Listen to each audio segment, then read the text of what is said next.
Assalamualaikum warahmatullahi wabarakatuh. Perkenalkan, nama saya Kaliana Cynthia Novikasari dengan 3 digit NIM terakhir 140 dari Prodi Pendidikan Administrasi Perkantoran kelas 2024I.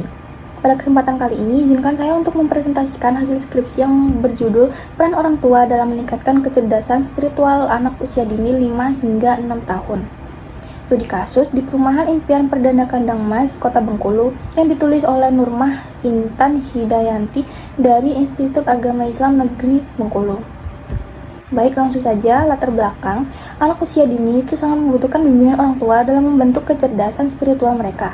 Namun, di Perumahan Impian Perdana Kandang Mas, masih banyak orang tua yang sibuk bekerja sehingga pendampingan dalam pendidikan agama belum optimal. Kondisi ini terlihat dari kebiasaan ibadah dan perilaku anak yang masih kurang sesuai harapan. Karena itu, peran orang tua sebagai teladan, pembimbing, dan pengawas sangat penting agar kecerdasan spiritual anak dapat berkembang dengan baik. Kemudian, subjek penelitian, ini adalah orang tua, ayah, dan ibu yang tinggal di RT 42, Perumahan Impian Perdana Kandang Mas, Kota Bengkulu, dan memiliki anak usia dini 5 hingga 6 tahun. Jumlah keseluruhan subjek ada 15 keluarga yang menjadi sumber utama dan melalui observasi dan wawancara.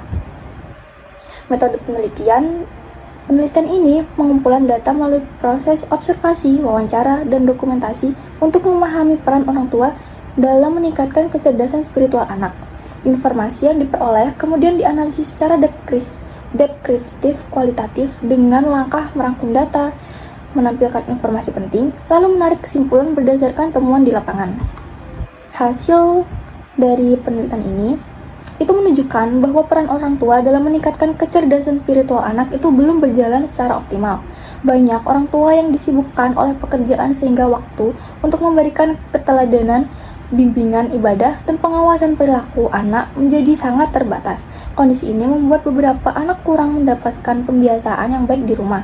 Padahal mereka cenderung meniru apa yang dilakukan dan dicontohkan oleh orang tuanya.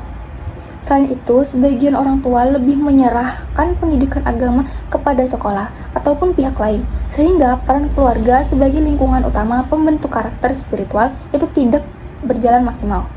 Akibatnya, perkembangan kecerdasan spiritual anak tidak sepenuhnya sesuai harapan, terutama dalam hal perilaku sehari-hari, kedisiplinan ibadah, dan pemahaman nilai-nilai agama.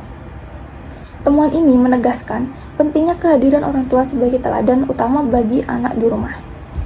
Kemudian kesimpulan, penelitian ini menunjukkan bahwa orang tua memegang peran utama dalam membentuk kecerdasan spiritual anak melalui keteladanan, bimbingan ibadah, motivasi, dan perhatian.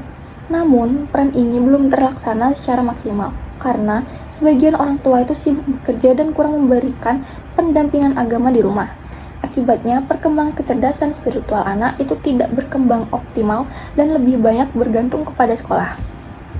Kemudian saran, penelitian ini itu menyarankan agar orang tua lebih mampu membagi waktu antara pekerjaan dan keluarga, sehingga bimbingan spiritual untuk anak dapat diberikan secara konsisten. Kebiasaan baik perlu ditanamkan sejak dini, dengan keteladanan nyata di rumah, bukan hanya mengandalkan sekolah. Orang tua juga dianjurkan lebih aktif mendampingi anak dalam kegiatan ibadah dan pembiasaan nilai-nilai agama. Sementara itu, anak diharapkan belajar agama dengan sungguh-sungguh, karena hal tersebut menjadi bekal penting bagi masa depan mereka. Baik, sekian presentasi dari saya. Maaf apabila ada salah-salah kata. Wassalamualaikum warahmatullahi wabarakatuh.